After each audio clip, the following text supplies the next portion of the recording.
வணக்கம்.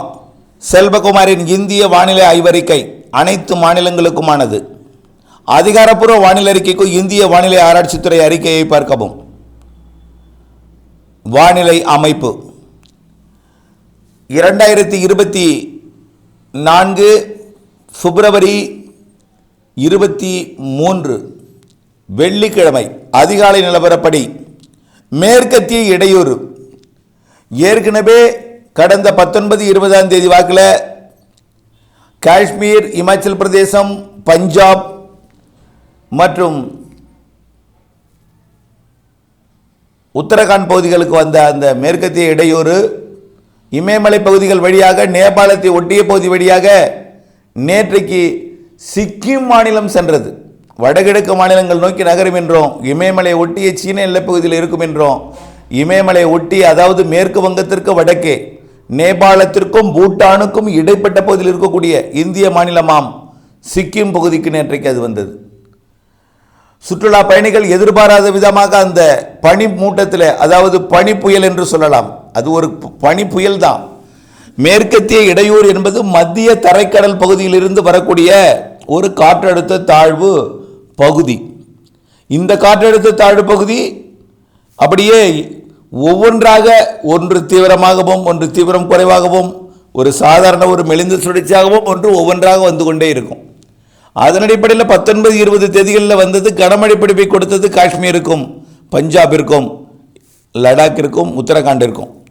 அதுதான் அது இமயமலையில் ஏறியதும் அங்கு இருக்கக்கூடிய வெப்பத்தால் சற்று தீவிரம் குறைந்து, அதாவது குளிர்ச்சின்னு சொல்லலாம். வெப்பம்னா அங்கே இருக்கக்கூடிய குளிர்ச்சியால் சற்று தீவிரம் குறைந்து, அங்கே இருக்கக்கூடிய தட்பத்தால் குறைந்து, இருக்கக்கூடிய தீவிரம் குறைந்து, அது சாதாரண ஒரு மழை தராத பனிப்பொழிவை ஏற்படுத்தக்கூடிய, அதாவது மேக உருவாக்கத்திற்கு சாதகம் இல்லாமல் பனியை கிளப்பக்கூடிய ஒரு சூறாவளியாக, பனி துகள்களை, பனி பொழிவை ஏற்படுத்தக்கூடிய சூறாவளியாக அந்த காற்றழுத்த தாழ்வு மேற்கத்திய இடையூறு சிக்கிமில் வந்து நேற்றைக்கு திடீரென்று சுற்றுலா பயணிகளுக்கு அச்சமூட்டும் வகையில் கடும் குளிரையும் பனிப்பொழிவையும், அசந்து கொஞ்ச நேரம் இருந்தீங்கன்னா நம்மளே மூடினோம், அந்த அளவிற்கு ஒரு பனிமூட்டம், பனிப்புயல்.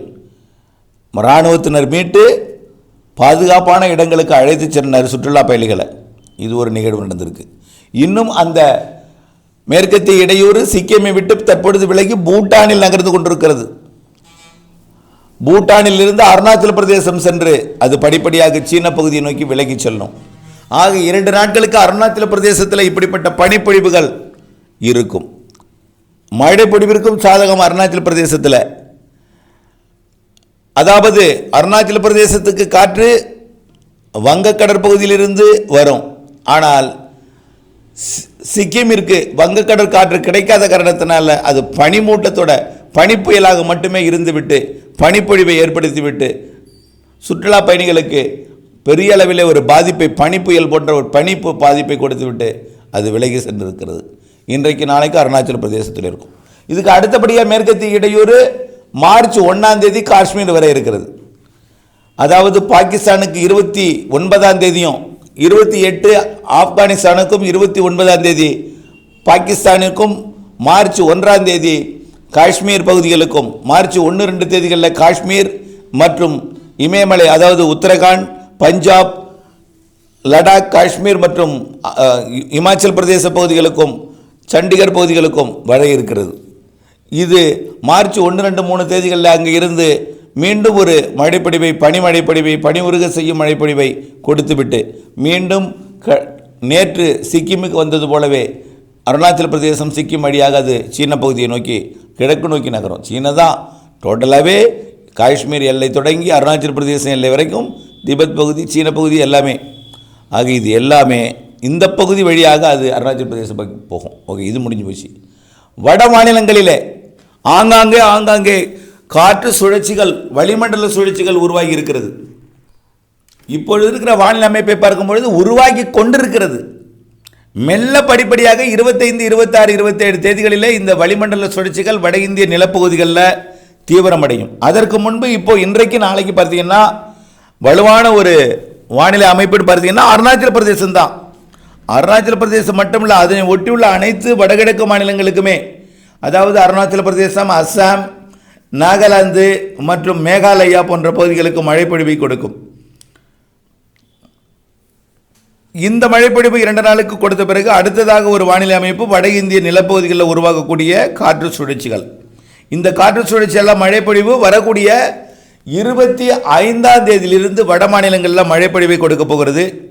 அதாவது மத்திய பிரதேசம் போபால் தொடங்கி, மத்திய பிரதேசம் மற்றும் மகாராஷ்டிராவோட நாக்பூர் தொடங்கி உள்ளே ஜபல்பூர் மற்றும் ராய்ப்பூர், அதாவது சத்தீஸ்கர் மாநிலம் ராய்ப்பூர், விசாகப்பட்டினத்துக்கு வடக்கே நல்ல மழைப்பொழிவு காத்திருக்கிறது. ஹைதராபாத்துக்கு வடக்கே, விசாகப்பட்டினத்துக்கு வடக்கே, குறிப்பாக ஜபல்பூரை மையமாக வைத்து ஒரு நல்ல மழைப்பொழிவை கொடுக்க இருக்கிறது.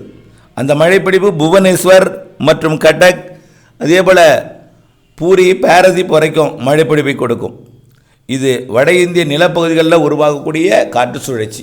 அதாவது மேற்கத்திய இடையூறு ஒன்று இம்மாத இறுதியில் 29ஆம் தேதி மற்றும் மார்ச் 1-2 தேதிகளில் காஷ்மீர் வருவதற்கு முன்பு இந்த ஒரு வானிலையை மகாராஷ்டிராவின் கிழக்கு பகுதி, மத்திய பிரதேச பகுதி, சத்தீஸ்கர் பகுதி, ஒடிசா பகுதி, மேலும் ஆந்திர பிரதேசத்தோட வடக்கு ஓரம், தெலுங்கானாவோட வடக்கு ஓரம், கர்நாடகாவோட வடக்கு ஓரம், இந்த பகுதியில் மட்டும் இந்த வானிலை அமையும் வலுவான வானிலையாக, சற்று கனமழை பொழிவாக இருக்கும்.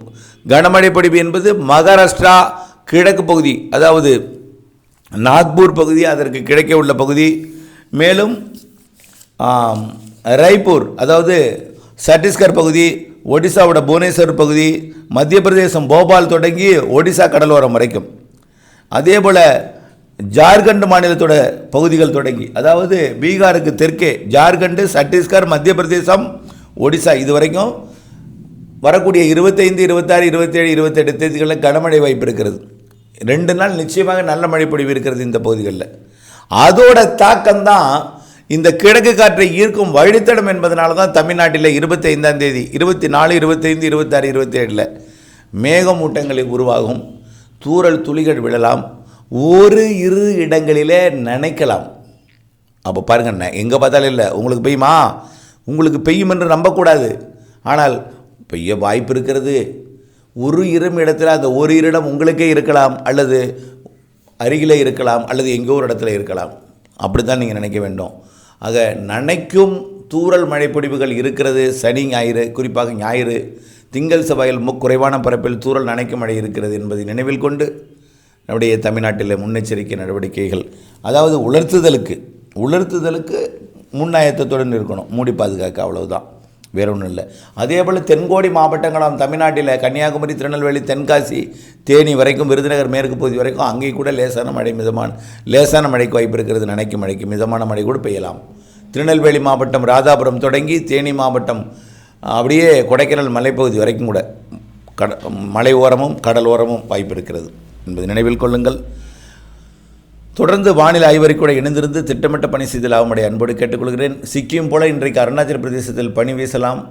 அதுக்கு அடுத்தபடியாக 29ஆம் தேதியிலிருந்து காஷ்மீர் பகுதிக்கு வரக்கூடிய அடுத்த மேற்கத்திய இடையூறு காரணமாக 1-2 மார்ச் 1-2 மீண்டும் காஷ்மீருக்கு, பஞ்சாபுக்கு கனமழை பொழிவு இருக்கிறது, மழை பொழிவு இருக்கிறது. நாட்டிலே உள் மாநிலங்களிலே, அதாவது மத்திய பிரதேசம், மகாராஷ்டிரா, சத்தீஸ்கர், ஒடிசா மற்றும் ஜார்க்கண்டு மற்றும் ஆந்திர பிரதேசம் வடக்கு எல்லை, தெலுங்கானா வடக்கு எல்லையில், மகாராஷ்டிராவோட கிழக்கு பகுதி, நாக்பூர் பகுதியிலிருந்து வரக்கூடிய 25, 26, 27 மழைக்கு வாய்ப்பு இருக்கிறது என்பதை தெரியப்படுத்த விரும்புகிறேன். இணைந்திருங்கள் அப்டேட்ஸுடன். நன்றி.